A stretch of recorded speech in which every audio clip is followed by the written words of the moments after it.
Hi, I'm John. I've actually had some friends ask me on help on how to customize a flyer that they purchased online.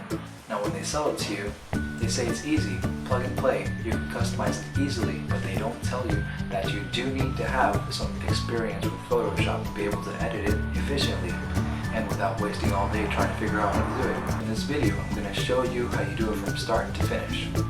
Here we go. So you've just downloaded your flyer. This example is from Graphic River.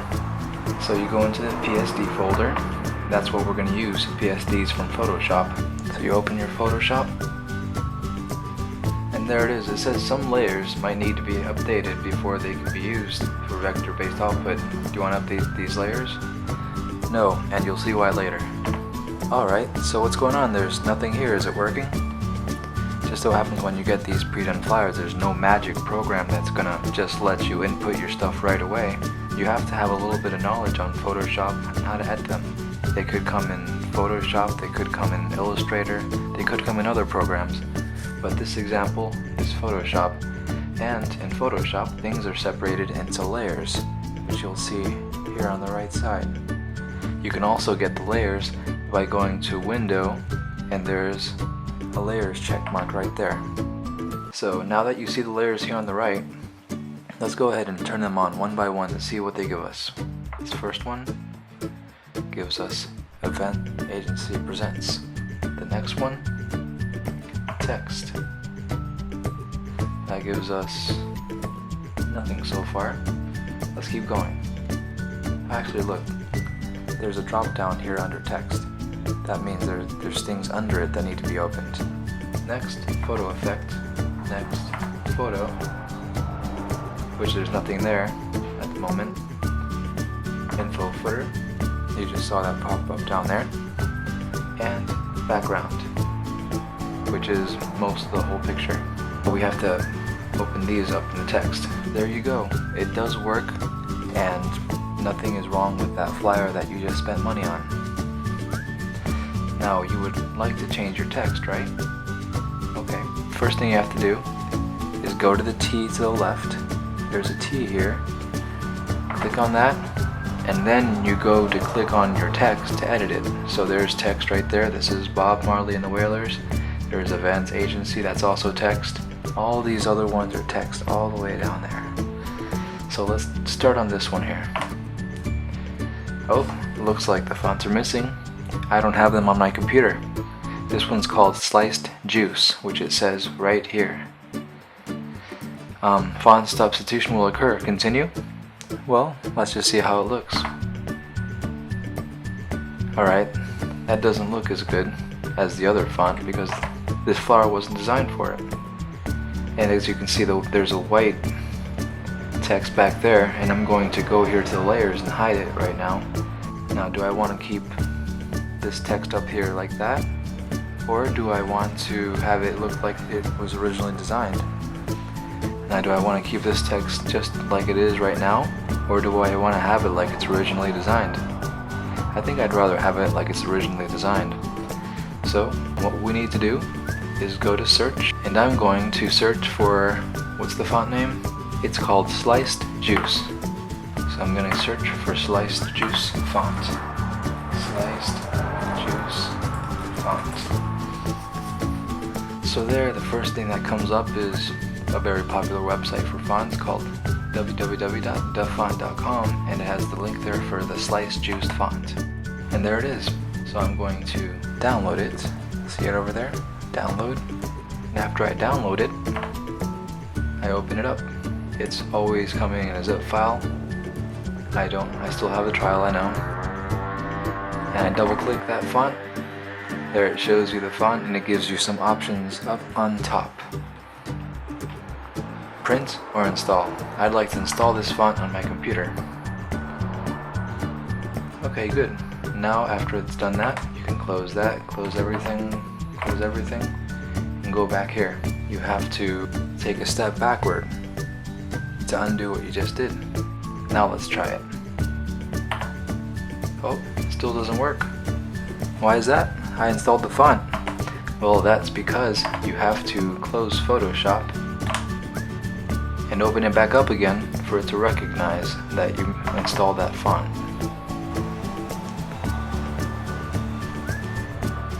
Okay, I'm not going to update the vector layers, same as last time.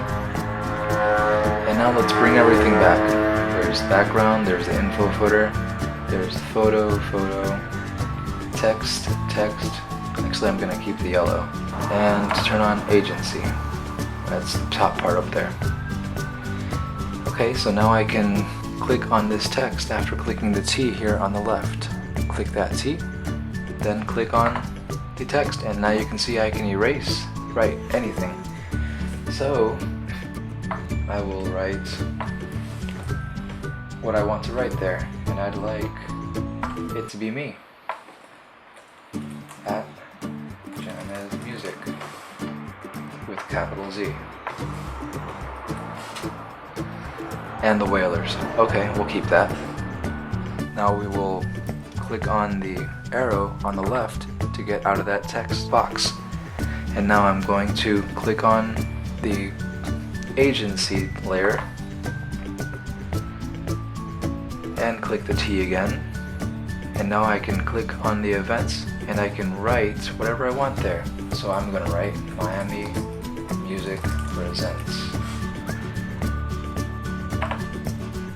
And I actually wanted to center it. There's a few ways to center it, but I'm just going to press center. Then I'm going to move it to the right. The way I do that is I go here to the arrow again and move it to the right with my arrow. So now Miami Music Presents me and the Wailers. Imagine that. And my featured guest will be, so I'm going to press the T button and I'm going to click on that text I want to change. So I'm not going to be with Master Selecta, but I will be with a visiting guest. Okay, so go back to the arrow on the top left to get out of that text box. Now I'm going to go to the next line. While I'm in the arrow, I'm going to go ahead and center that. So now that's centered.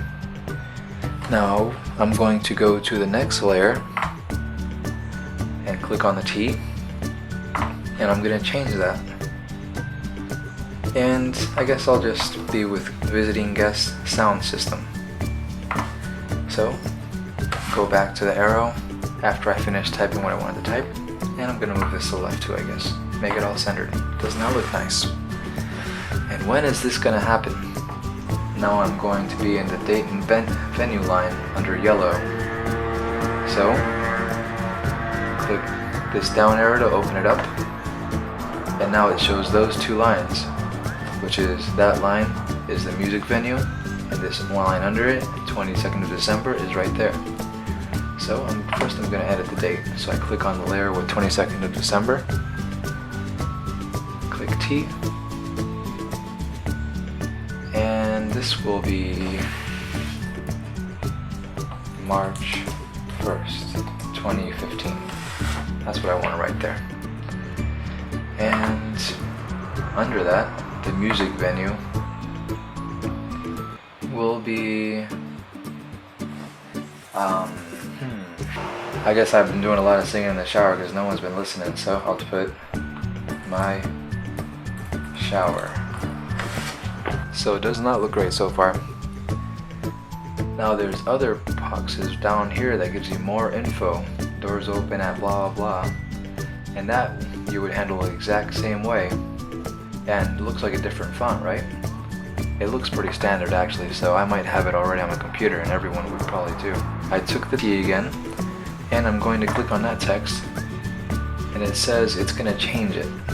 How will it change? It looks pretty much the same, so I'm not going to worry about it. And I can't really see it, so I'm going to press Control plus, zoom in, then I'm going to scroll down so I can see it better. Now I can see it. So more info at www.gzmusic.me, and yes, too many W's. And the doors open at 8 p.m. Address, Miami, Florida. Okay, so we changed that one, and that's ready. Now I'm going to take the T again and change the other side. More info. Okay, I selected that. Press OK. Copy. Address. Close to you. So I'm just changing every single thing that you can change just to show you that you can change everything on there. Now, it looks like there's supposed to be a picture right in the middle of it, right? Okay, so let's find a picture to put in there. The picture will be this cool car. To select the picture, I'll go here into the car, choose this. This is the one that I want to be my photo. That's what I look like on the weekends. Now that I have this open, I need to consider the width of the flyer that I have. So I'm going to go back to the flyer. I'm going to go to image up here, and then I will click on image size.